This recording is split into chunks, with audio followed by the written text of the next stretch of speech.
Կավարտի հետո ժողով շունչի հետ ապսիսը։ Ալվորոն դատա, կոլեգաս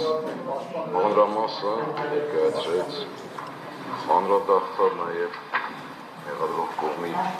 առանձնակի և առանցքային դերակատարման պաստարկին,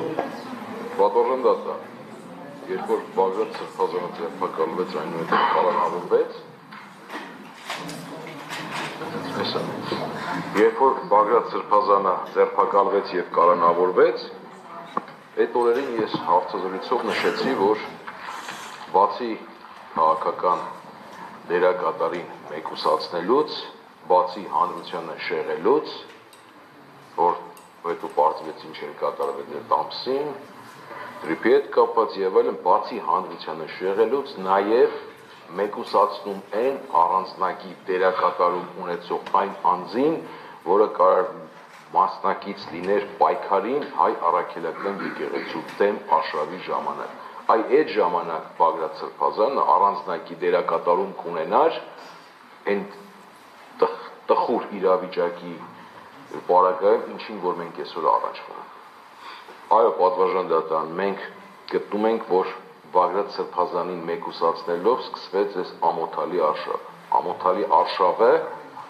որով ինչպես կոլեգաս ասեց,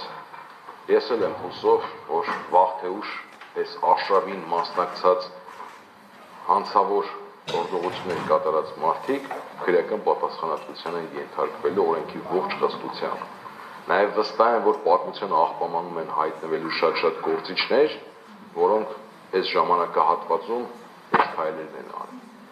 Ու պատվարժան դատան, Բագրատ Սրբազանի կալանքով եւ այս շինծու գործով սկսվեց այդ արշավը։ Դրանից հետո մենք ունեցանք այլ սրբազաններ անազատության մեջ, դրանից հետո մենք ունեցանք անձանց սրբազանների հոգևորականների երկրից դուրս գալը կանխելու համար,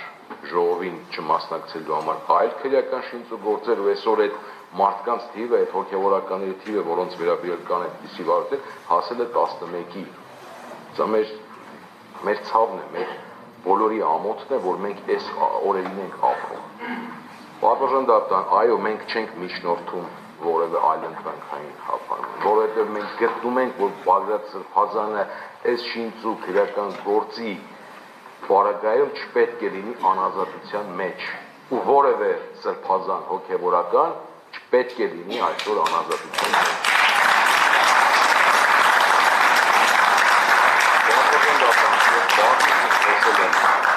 Նաև իմ կոլեգաներն են խոսել, որ 20 թվականից ի վեր Հայաստանում խտրական արդարադատություն է տեղի ունենում, բայց այս գործով կրկնակի խտրական արդարադատություն է տեղի ունենում, որովհետև 18 արդարներից ընտրված են նրանք, որ պետք է մնան ազատության մեջ,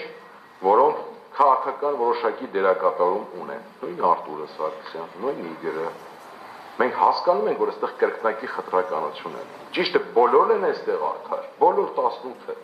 Այդ copy-paste-ային գործը որ կա, որ բոլորին գրեթե չէ, ամբողջությամբ նույն մեղադրանքը ներկայացված, բայց այս մարդիկ պետք է մեկուսացված լինեն։ Ես վստահ եմ, որ այս օրերին այս ճնշումները, որ մենք ունենք, դատական իշխանության նկատմամբ, նաև ձեզ էլ է բաժին հասնում։ Բայց միևնույն է, ես գիտեմ, որ գոյություն ունի պատմություն եւ ժամանակը ամեն ինչ պետք է դնել։ Ոստի միանում եմ կոլեգայիս խոսքին, միանում եմ միջնորդությանը, Բագրատ Սրբազանը այսուհետ այստեղից անհապաղ պետք է ազատ արձակվի։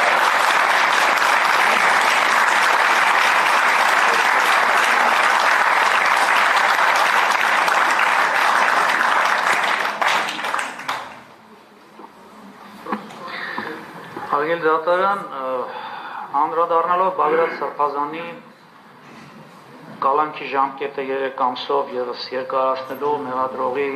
միջնորդությանը, նախ միանում եմ իմ կոլեգաներին դրանց առաջ ելույթ ունեցած եւ իրենց դիրքորոշումը հայտնած կոլեգաների դիրքորոշմանը եւ ուզում եմ լրացնել այդ դիրքորոշումը եւ քանի որ ցանկանում եմ համեմատություն անցկացնել մեզ հայտնի արդեն անցյալում տեղի ունեցած նմանատիպ գործերի հետ եւ որպեսզի արգելի դատանի մոտ նորից տպավորություն չստեղծվի, որ ես փորձում եմ պատմություն սովորեցնել, ինչպես Լիդիա Մանթաշյանի ժամանակ, իդեպ ասեմ, երկու մասնագիտություն ունեմ, պատմություն իրավագիտության ֆակուլտետն եմ ավարտել եւ պետական համալսարանի իրավաբանական, դրա համար չեմ կարող զուտ իրավաբանություն այստեղ ներկայացնել, որտեղ ճիշտ նշեց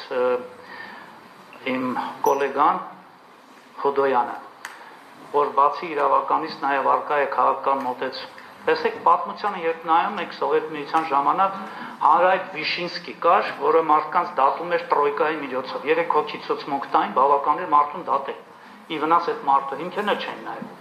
Հիմա այս գործով մենք ունենք 34 վկա։ 34 վկաներից ոչ մեկի դեմ առավել ևս Բաղդադ Սրբազանի դեմ ցուցմունք չի տվել։ Ձեր տիրապետման տակ ունեք 34 հատորանոց գործ։ Այս ընթացքում 6 ամիս է անցել, համոզված եմ, որ արդեն այդ գործերին պիտի ծանոթացած լինեք եւ այն որոշումները, որ կայացրել եք մինչեւ հիմա, ասենք, չհասցնելով ծանրաբեռնության պայմաններում ամբողջությամբ ծանոթանալ, ձեր մոտ միգուցե ներքին համոզմունք չէր ձևավորվել, որը շատ կարեւոր է քրեական դատավարության նորմով է սահմանվում նաեւ, որ ապացույցները բազմակողմանի լրիվ օբյեկտիվ համակցության մեջ հետազոտելուց հետո ներքին համոզմամբ է դատավորը դատական ակտ կայացնում։ Ձեր ներքին համոզմունքը առայն որ այստեղ քրեական գործ գոյություն չունի, արդեն ստեղ կա ձևավորված լինի, սակայն կաշկանդված լինելով քրեադատավարական նորմով իրավունք չունեք արտահայտելու նման դիրքորոշում, այլ ձեր գործողություններով պետք է ցույց տաք, թե արդարադատությունը ինչ է իրենից ներկայացնում։ Ոչ այն արդարադատությունը, արգի դատարան, որ 18 թվականին հանրապետության վարչապետ ընտրված անձը դատավորներին համարեց վնգստացող դատավորներ։ Իսկ արդեն 24 թվականին հայտարարեց, որ կա տենց դատավորը, որ հիմա իր ասածը չանի։ Այո, կա այդպիսի դատավորներ Հայաստան։ Ցավոք սրտի քիչ են, բայց կան այդպիսիներ, որոնք ղեկավարվում են քրեական դատավորության, հրասահմանադրությամբ, քրեական դատավարության, քրեական օրենսգրքով, Վճռաբեկ դատանի մի շարք նախադեպերով եւ մարդու իրավունքների նախադեպերով, ինչպես նաեւ կոնվենցիայի համապատասխան հոդվածներով եւ իրականում փորձում են այս իրավունքի չարաշահման պայմաններում Հայաստանում տիրող կայացնել համեմատաբար արդար դատական ակտ,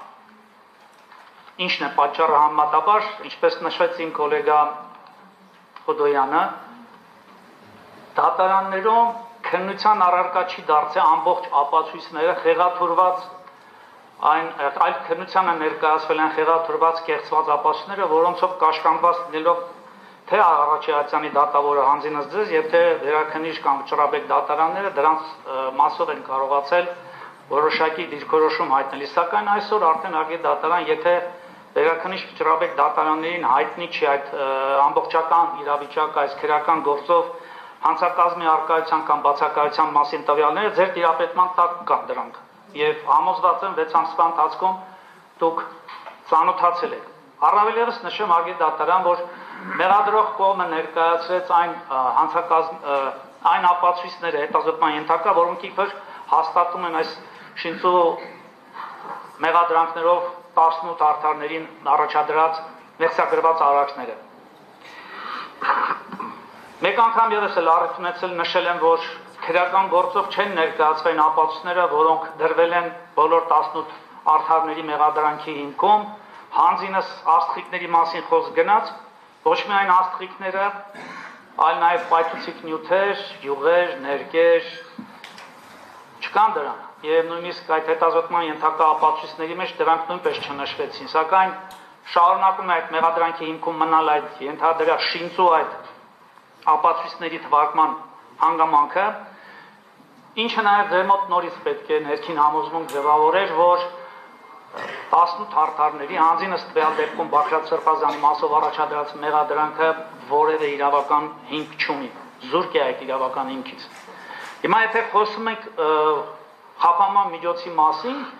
նախ ճիշտ նշեց իմ գոլեգան Խոդինյանը եւ նշեց, որ պետք է հասկանանք,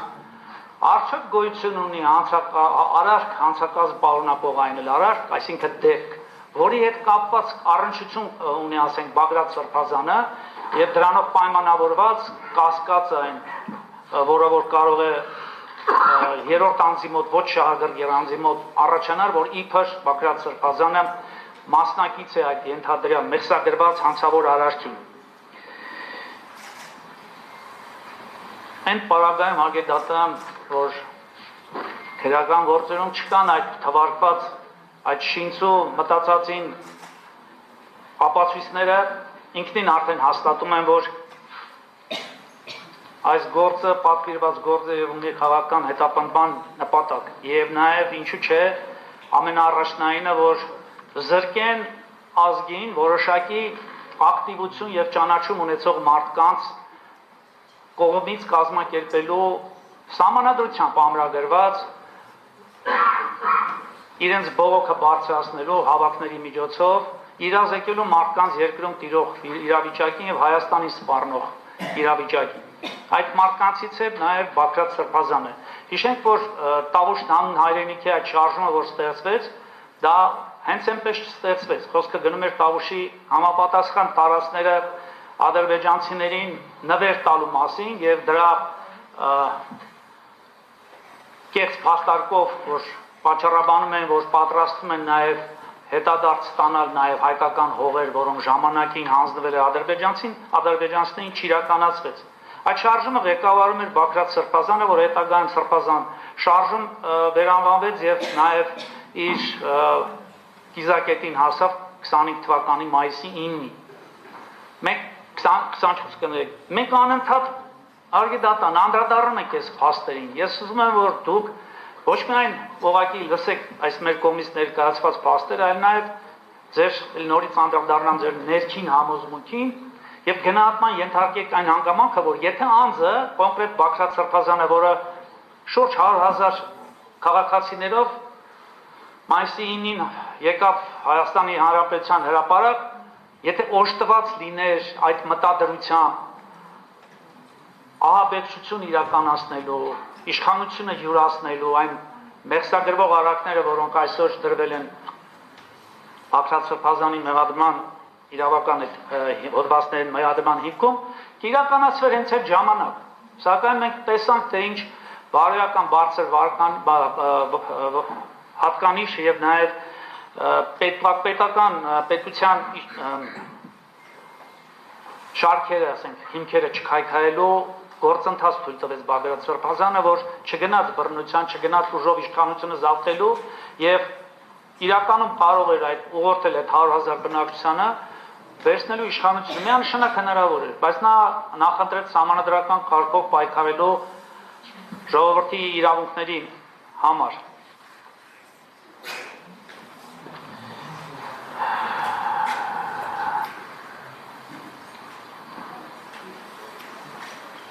Եվ ասեմ, որ Արիե դատարան այս քրեական գործին ծանոթանալուց եւ նաեւ ինչու՞ չէ դատական նիստում մեղադրողների դիրքորոշումը լսելուց մի բան մտածում ես, որ եթե քրեական օրենսգիրքը կամ քրեական դատավարության օրենսգիրքը շնչող մարմին լիներ, համոզված եմ այս քրեական գործով ներկայացված մեղադրանքը եւ նաեւ այն դիրքորոշումը, որ հայտնում են մեղադրողները, միանշանակ դատապարտվեր, ինֆակտ ստանար կմահանար։ Դա չի նշանակում, որ այս գործով մասնակից փաստաբանները չանդրադառնան արդարներին։ Այնպես իմիջիայլոց գալիս են այստեղ խոսում են, ասում են, հիմնավորում թողում գնում են կամ ինչպես հայային մեղադրողներն են ասում PR-ի համար, ուզում ենք ճանաչվենք ժողովրդի մեջ, որ տեսեք ինչքան սուր կարող ենք խոսել։ Իրականում ապրում ենք այս քրեական գործով։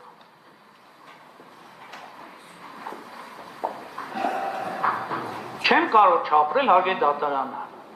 Չնայած Բագրատ Սրբազանին ճանաչել եմ 24 թվականից, բայց իմ պաշտպանյալը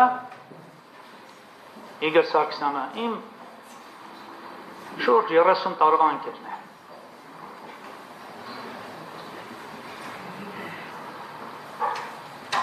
Այս 30 տարիների ընթացքում ես հնարավորություն եմ ունեցել ճանաչել նրան։ Եվ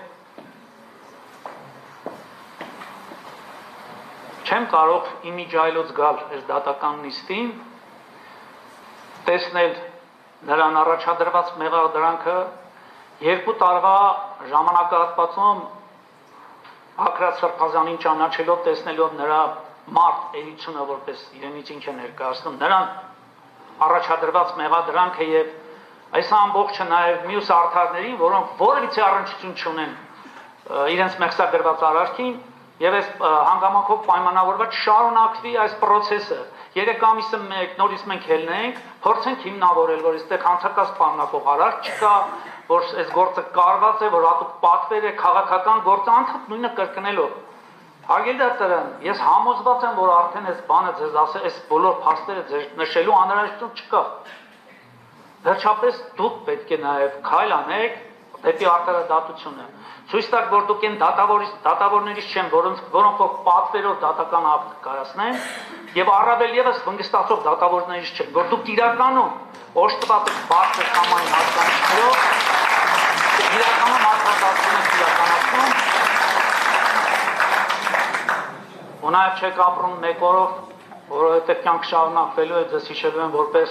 արտարադատություն իրականացնող դատավոր։ Այսքան հարգելի դատավոր, շնորհակալ։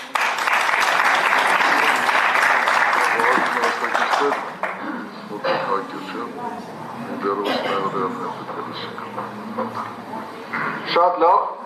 շնորհակալություն պատվարժան դատարան, դատավարության հարգարժան մասնակիցներ։ Մկրտիչ Սրբազան, Արշակ Սրբազան, Բագրատ Սրբազան։ 3 սրբազաններ, պատվարժան դատարան, որոնց կալանքի որոշումները դուք եք կայացրել։ 3 սրբազանների։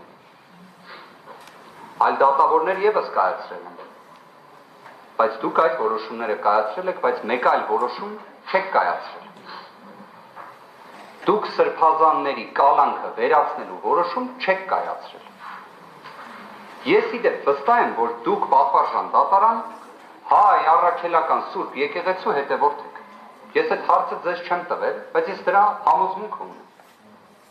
Ես ունեմ համոզմունք, որ դուք ունեք ներքին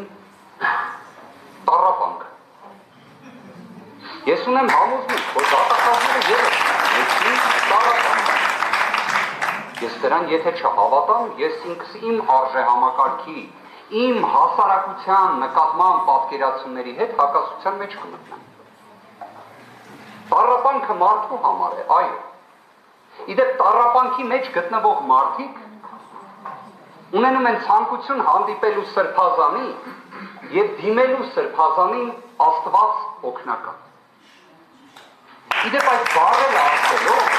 մարդիկ որոշակի հոգեվոր սնունդ են ստանում։ Գիտեմ, բոլորիս հետ եղել է, այստեղ ներկաները բոլորն են հայ առաքելական Սուրբ եկեղեցու հետևորդներ։ Եվ երբ տեսնում են սրբազանի եւ դիմում են Աստված օգնական,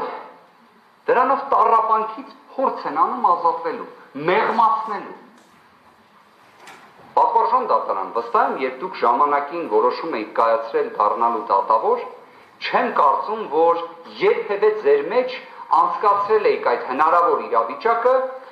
որ դուք հենց լինելու եք թվով 3 սրբազանների, ում տեսնելիս դիմելու եք Աստված օգնական, իրենց ազատությունից զրկողի դերում եք հանդես գալու։ Վստահ եմ, դուք այդպես չեք պատկերացրել։ Ես գիտեմ, պատվարժան դատարան, որ հիմա դիրքորոշումը ներկայացնելով մենք անհավասար պայմաններում ենք, որովհետև ես ունեմ դիրքորոշում ներկայացնելու ազատություն, դուք ոչ։ Բայց ի տարբերություն ինձ եւ իմ գործընկերների դուք ունեք բացառիկ լիազորություն։ Լիազորություն արդարադատություն իրականացնելու։ Լիազորություն տառապանքը դադարեցնելու։ Գործընկերս ճիշտ բան ասաց։ Այդ տառապանքը միայն ձերը ու դատախազներինը չէ։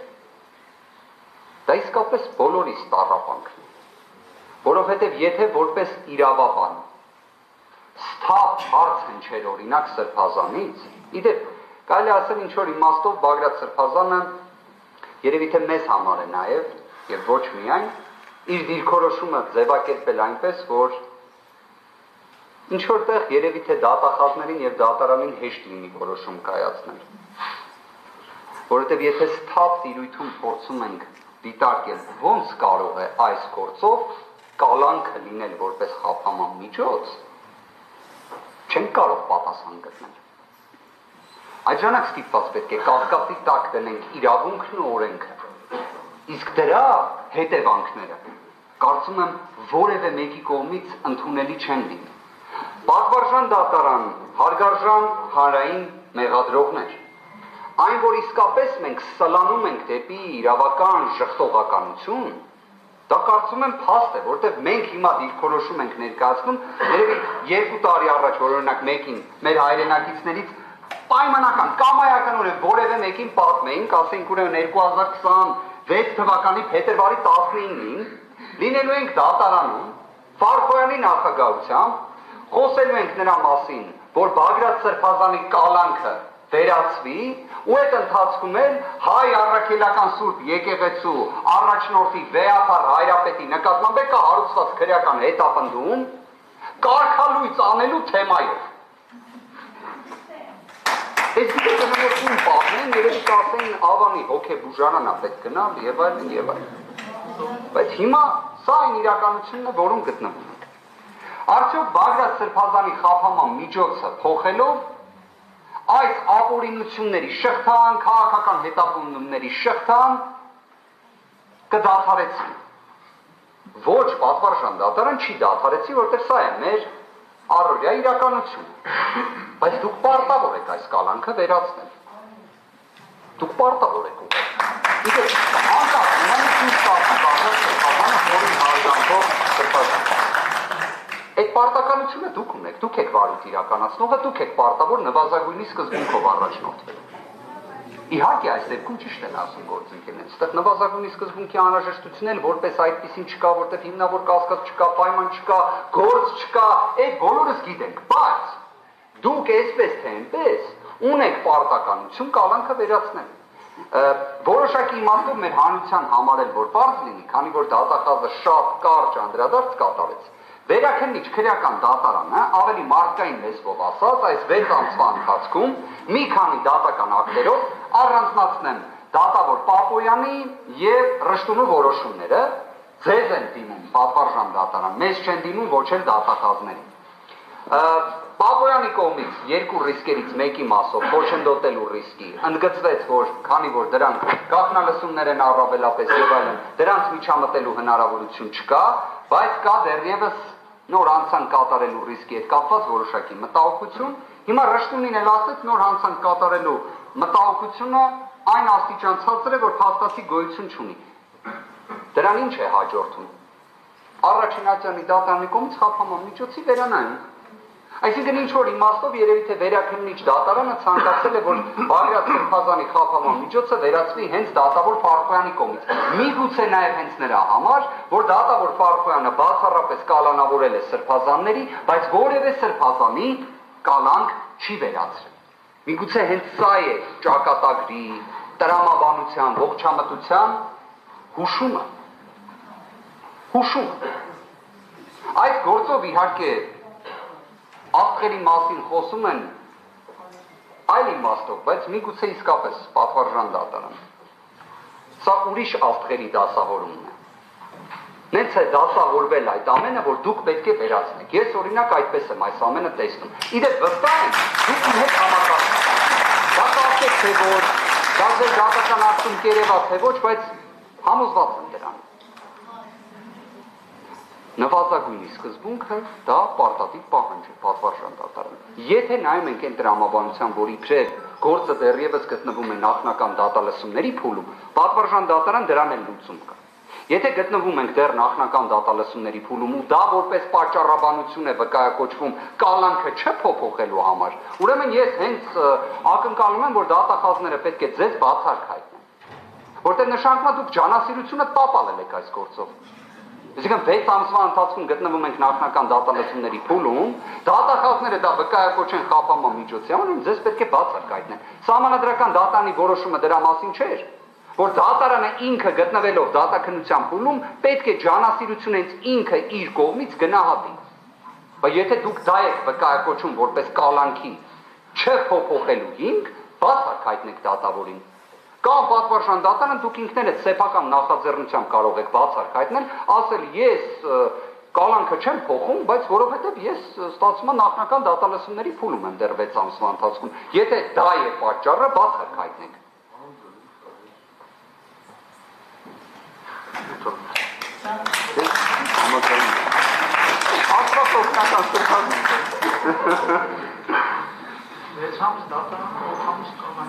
Ես դիտը դատարանի վարույթի հետ կապված եմ ասում։ Բոլոր դեպքերում պատվարժան դատարան պատասխանատվությունը իհարկե ձեր տիրույթում է։ Այս մթնոլորտի ամենադժվար հատվածը վերաբերելի է դատարաններին։ Թիրախում գտնվում են դատավորները։ Բայց որևէ մեկը երբեք չի ասել, որ դատավորի աշխատանքը դա պարզապես հանրային ծառայության տեսակ է։ Դատավորի պաշտոնը, կարգավիճակը դա առաքելություն է։ Դուք կամ կարող եք այդ առաքելությունը կատարել կամ ոչ։ Այս գործը դասական իմաստով ապացուցել է, որ այստեղ կալանքը աբսուրդ է։ Համաչափությանը չի համապատասխանում, անհրաժեշտությանը չի համապատասխանում, որովհետև ես շատ լավ հիշում եմ 25 թվականի օգոստոս ամիսը։ Դատախազները բոլորի վերաբերյալ պնդում էին, որ պետք է լինի կալանքը որպես խափանման միջոց։ Դուք էլ բացառությամբ մեկ անձի բոլորի նկատմամբ ընտրում եք կալանքը որպես խափանման միջոց։ Դուք ձեր որոշման մասին եք խոսում։ Բայց կյանքը ցույց տվեց, որ դուք սխալվել եք։ Դատախազներն էլ էին սխալվել։ Հիմա տենց ոնց է ստացվում, այսինքն բոլորը կարող են պատշաճ վարքագիծ դրսևորել, բոլորը, բայց սրբազանը չի կարող։ Ախր անկեղծ մենք իրավական ողջամտություն պետք է ունենանք։ Խորին հարգանքով իմ ընկերոջ նկատմամբ Արթուր Սարգսյանի։ Արթուր Սարգսյանը կարող է պատշաճ վարքագիծ դրսևորել ոչ կալանքի պայմաններում, որը կյանքը ցույց տվեց, բայց սրբազանը չէ։ Այստեղ ռիսկերը շատ բարձր են, որտեղ անձնական հաջողությունները սրբազան են։ Մենք ողջամտության տիրույթում լինենք։ Միանում եմ գործընկերներից դիրքորոշմանը, բայց միաժամանակ արձանագրում եմ պատվարժան դատարան։ Ինչ դիրքորոշում են ներկայացնեն գործընկերները, այդ թվում Բագրատ Սրբազանը, դուք ունեք պարտականություն նվազագույնի սկզբունքով առաջնորդվելու խափանման միջոցի հարցը լուծելու շրջանակներում։ Դա ձեր պարտականությունն է, ոչ թե մեր ցանկությունն է կամ մեր միջնորդության հարցն է, այլ ձեր պարտականությունն է։ Շնորհակալ եմ։